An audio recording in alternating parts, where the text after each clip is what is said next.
Hello বন্ধুরা, আমি মাম্পি। এবারের পুজোতে ভাইয়ের জন্য এই পাঞ্জাবিটার উপর আমি একটা কাজ করেছি। অবশ্যই পাঞ্জাবিটা সুতোর।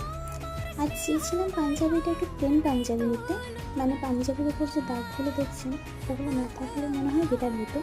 তো সেটা আমি সেই মুহূর্তে দোকানে পাইনি। আর এই পাঞ্জাবিটা আনা ছিল বেশ কয়েকদিন ধরে, কিন্তু কাজটা করে ওঠা হয়নি। ফাইনালি কাল আমি বসে পড়েছিলাম পাঞ্জাবিটা নিয়ে।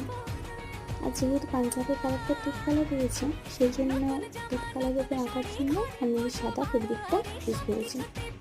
কারণ আমার মনে হয় এই দুধ কালারটার উপর সাদা কালারটা বেশি ফুটেছে। তবে এখনও পুরোটা কমপ্লিট করে উঠতে পারিনি। একদিকটা হয়েছে, আরেক দিকটা এখনও বাকি রয়েছে। মার খাওয়ার জোগাড় আর কি। ভাইকে বড় মুখ করে বলেছিলাম, ভাই পরবি, দেখবি কি সুন্দর লাগবে।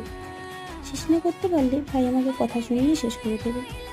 যাই হোক, পাঞ্জাবিতে এটা আমার প্রথম কাজ ছিল। অবশ্যই তোমরা জানো কাজটা কেমন হয়েছে। বাই।